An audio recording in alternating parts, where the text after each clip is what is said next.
We are fast approaching our very first speech ever given on this channel. But first, we need some background on the speaker.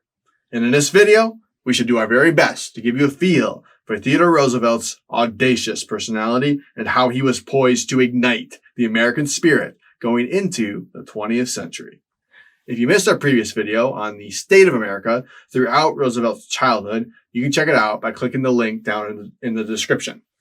And this is Speaking Through the Ages, where we bring back the dead and attempt to bring out the values, beliefs, and internal struggles of those humans that came before.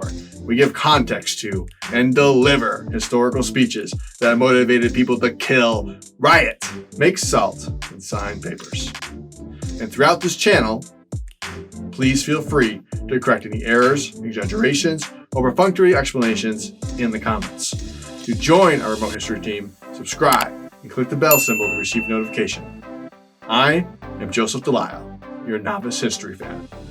Now, who the hell was Theodore Roosevelt, the infamous namesake of the teddy bear?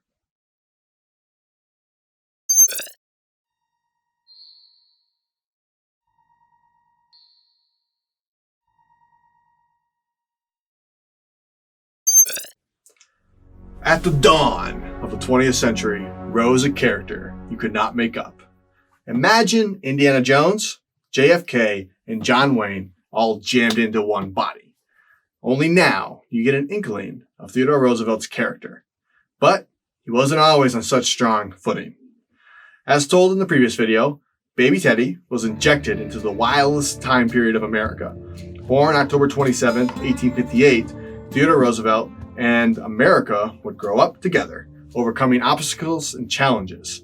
Adversity would establish them both as a force of reckoning. Between Theodore's birth and the Doctrine of the Strenuous Life, the first speech on this channel, he would witness the Civil War, Reconstruction, 7 recessions, 2 depressions, railroads, the Second Industrial Revolution, Westward Expansion, and labor movements. Growing up, Theodore Roosevelt took on obstacles that would cripple most people. However, as a child, he was sickly and asthmatic. So his father took him aside one day and said, "Theodore, you have the mind, but you do not have the body. And without the help of the body, the mind cannot go as far as it should. You must make your body. It is hard drudgery to make one's body, but I know you will do it." His father later installed a gymnasium, and Theodore Roosevelt never looked back. Throughout his childhood and into adulthood, he would take up light hobbies like boxing, jiu-jitsu, horseback riding, hiking, rowing, and big game hunting. His learned ambition and drive would pay off at an early age. Roosevelt graduated from Harvard in 1888, then go on to become the youngest New York State representative by 1882, while simultaneously writing his first book on naval warfare, making him only 23 years old. He would serve again in 1884, but that year was also tragic for the future president. His mother would die of typhoid fever on February 14. Then 11 hours later, his wife, at 22 years old, would die from kidney failure after giving birth to his daughter. After his 1884 term, Roosevelt disappeared into the U.S. Badlands to try out his rancher skills, and probably to run away from his emotions. However, by 1886, he was back in New York and running for mayor. He lost, but would be appointed to the U.S. Civil Service Commission and would remain at that post until 1895. He was later appointed by President William McKinley to the post of Assistant Secretary of the Navy. This last led to another adventure, the Spanish-American War. It started in 1898, and Roosevelt resigned from his post as Assistant Secretary of the Navy to lead the cavalry group called the Rough Riders.